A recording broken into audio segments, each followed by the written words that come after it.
Mga idol, nyug-nyug to, nyug-nyug. Ito naman namin ngayon. Ang ukbang na naman to. Ano, idol oh. Nyug-nyug yan.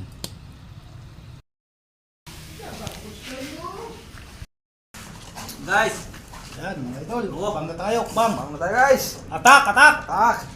Oo, pindutin mo na. Ano? Ang ating ulam ngayon oh, yung nyug-nyug mga idol. Oh. Ito, nyug-nyug to ito, idol. Nyug. Ayun. Ayan, mga idol oh. Ayan oh. Ang nyug-nyug, idol. Aming ulam, mga idol.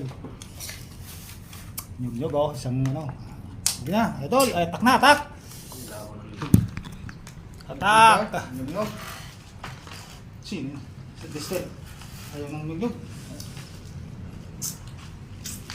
Atak, mga idol. Maling ideya si Lin na marahil pinili ito ng kanyang sensei dahil inaasahan na nito to. lalabas ang isang Goblin Emperor. Idol. Kaya't nagkaroon ng lakas ng loob si Lin na lumaban kasama ang kanyang sensei. Nang sumugod na sa kanila ang Goblin ay ginamit ni Nora ang kanyang idol. fairy skill upang salagin ang Sa atake pala nito. nitong ginatan. Habang hindi rin siya pumayag na may tulak siya nito sa isang sulok. Doon na pumasok si Lin upang mag-cast ng wind at ice spell sa halimaw. Ngunit ikinagulat nila na kahit na malaki itong pangangatawan ay masyado itong mabilis upang ilagan lamang ang mga pag-atake.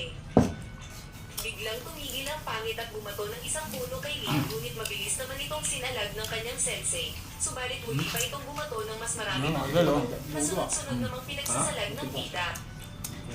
Dahil doon ay naisipan nitong bumato ng maraming puno mula sa itaas habang isa naman mula sa Kawali, kanyang mga harapan, idol, oh. kung saan napaisip si Noor kung paano niya pa itong haharapin ng sabay. Ano pala nitong Hindi ginatan? ay ginamit ni Lin ang kanyang wind blast upang itaboy ang maraming puno. Ngunit laking gulat nila nang makitang walang epekto ito sa halimaw dahil mabilis din naghilom ang mga sugat nito. Biglang napansin ni Lin ang mana stone sa ulo ng halimaw, kung saan napagtanto niya rin na marahil ito ang dahilan kung bakit nagagawa nitong makapaghilom. Kaya't sinabi ni Nor na kailangan nila itong wasakin. Nang makaisip si Nor ng isang ideya ay inutusan niya si Lin na gamitin ang wind blast nito sa kanyang likuran. Ngunit sinabi ni Lin na isa itong kabaliwan dahil may kakayahan itong humasak ng mga pader ng kastilyo.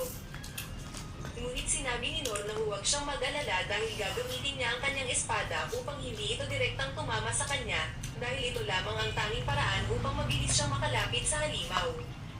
Kaya nang sundin na ito ni Lin ay para siyang naging isang fighter jet na nilunsad ng carrier sa bilis. Hindi na kayo ito, hindi na kayo Ginamit niya ang kanyang physical enhancement at feather step upang maiwasan ang mga pag-atake ng halimaw.